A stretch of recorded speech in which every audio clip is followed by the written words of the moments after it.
What's up, everyone?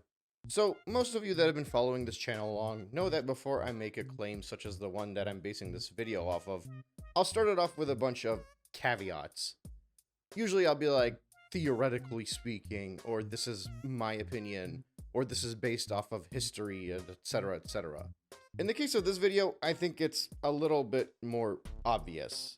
Now, most of you will point out that I've had an agenda against the Nintendo Switch 2 over the past 2 months, and you'd be correct in pointing it out.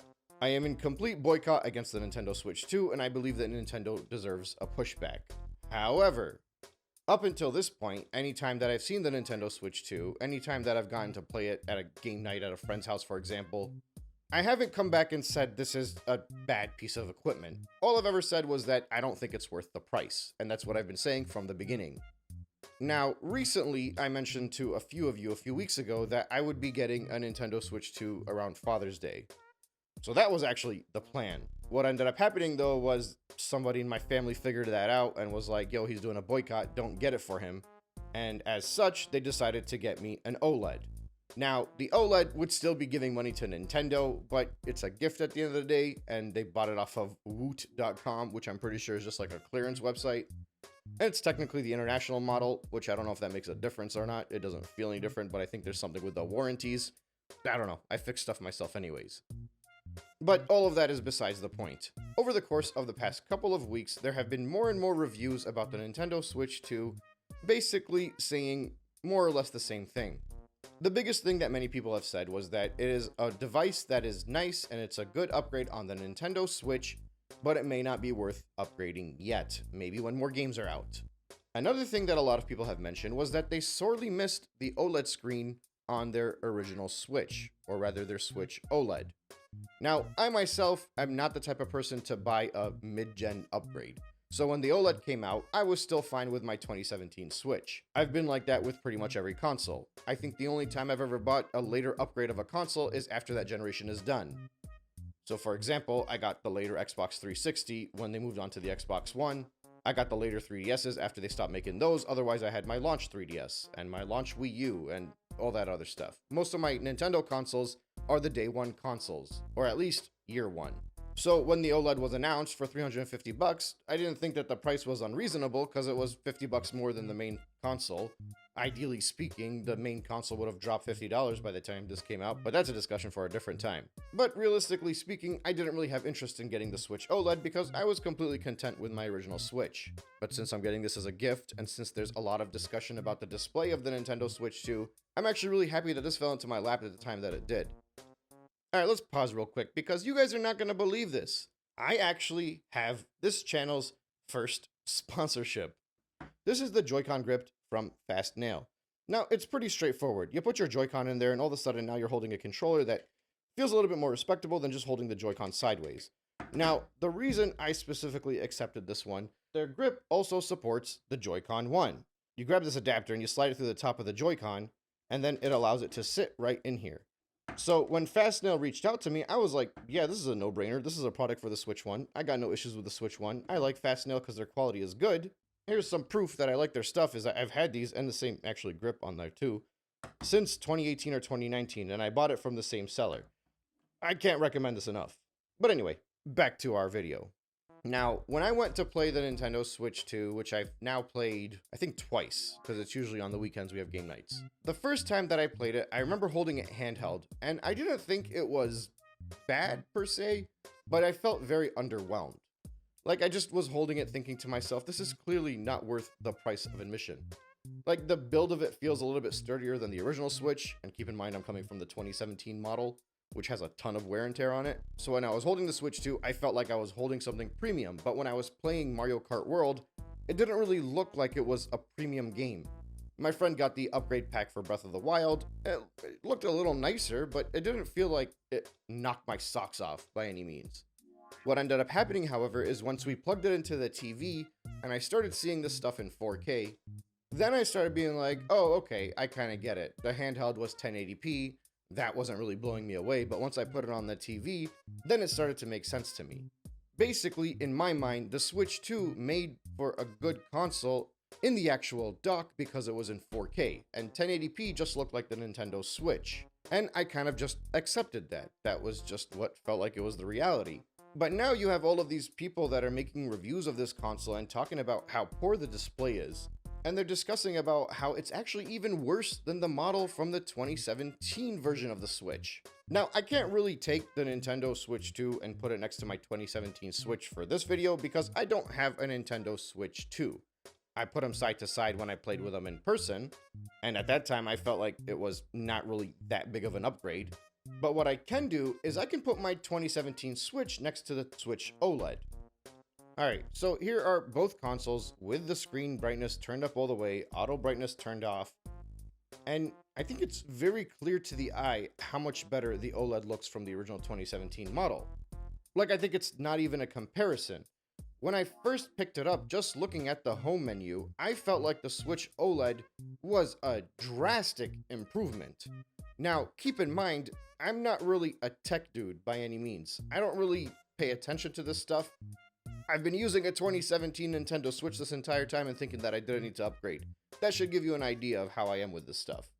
And honestly, if you asked me, would you go out and buy a Switch OLED right now if I didn't receive it as a gift, I probably still wouldn't recommend it because I'm like, you already have a device that can play the games that you already played.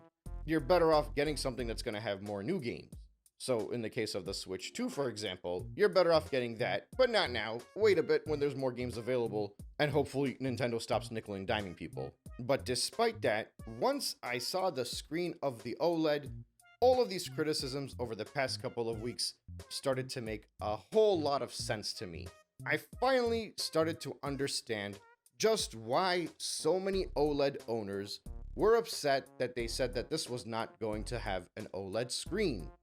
It's clear, because the OLED screen on this thing is significantly more impressive than the base LCD model. And if the experts are to be believed, and this 2017 model is actually better than the model for the Switch 2 LCD, then that would be a terrible downgrade to upgrade to a Nintendo Switch 2. Now, in most cases, you might be okay with that. It's the new Nintendo console. They start off weak. They have a mid-generation refresh. The issue is they're charging $450 for the Nintendo Switch 2. They're charging a premium price for a handheld console. They're charging the same price you would charge for a PlayStation 5. Some cases, it's even more expensive than the PlayStation 5, depending on when you buy the PS5. So you expect a certain level of quality. Now, if they were dropping this thing off with like $350 or $400 and people were to complain, at the end of the day, you'd still be like, you know, it's the budget console. What do you expect? They're probably going to add an OLED screen on it later on and charge an extra $50. And I think more people would be more accepting of that. But to go out there and charge PS5 quality prices for Nintendo quality budget devices, that's just unacceptable. And backing up a little bit, I mentioned that when I saw the Switch 2 running on TV, that was kind of when my mind was blown, right? I was like, oh, it's 4K, that's why it's so good. And the reality is, the issue was never the 1080p on the handheld. I mean, these two screens in front of you are running 720p, and the Mario Kart 8 on the top one looks much better than the bottom one. The issue is that the display for the handheld Nintendo Switch 2 is awful. And I wouldn't be surprised if we get like a V2 model in the next year or so, the same way we got a V2 of the Switch 1. Although the only reason they really put out a V2 of the Switch 1 was because they were trying to patch out the piracy stuff. So maybe we won't get that unless somebody has a breakthrough. But my point still stands. So what's funny is what I actually ended up doing was, over the weekend, I was hanging out with the friends, took my OLED with me, and I kind of started showing the guys, I'm like, yo, this is what the OLED looks like. And every single person that grabbed it was like, oh, like this is much nicer than I thought it would look. Especially considering a couple of them had Switch 2s. And then, we played a few games, hung out, etc. Now, we had our wives in the other room who were hanging out, and they're not gamers by any means. Specifically, my wife, I once gave her the SNES controller for our SNES Classic, and she held it upside down. So, she doesn't game. We did the non-gamer casual eye test. We took the Joy-Cons off of the consoles, we took the two consoles out, we showed them to our wives. We told them if they can tell which one is the Switch 2. We put the same game on the Switch 2 and the same game on the OLED.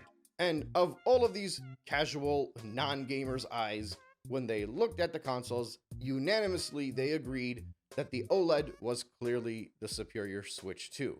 Initially, one person did pick the Switch 2 because they said it's bigger, so it must be the better model, but the screen on the smaller one looks better. But despite that, they all agreed that the better screen was on the OLED. Playing handheld was better on the OLED. Now, this is not to say that the improvement in performance is not better on the Switch 2, depending on the game that you're playing. And this is not to say that the Switch OLED is going to be getting the entirety of the library of the Switch 2. But I will tell you this as somebody that is a pretty passionate gamer, and somebody that's friends with a lot of people that are extremely casual. Most people do not upgrade their consoles just to play their old games. That's an added bonus. The old meme of, we already have a Nintendo at home, is a real thing. You upgrade for the new games. And the Switch 2 will eventually get some new games. We're all dying to play Drag and Drive in a couple months. But as it stands, it seems extremely obvious that at least until the end of 2025, the better buy has got to be the OLED, especially if you can get it at a discount. They got me this one for like $250 plus tax. I know Costco had some bundles available for $300, and there were a few in my area specifically. They are not that hard to grab.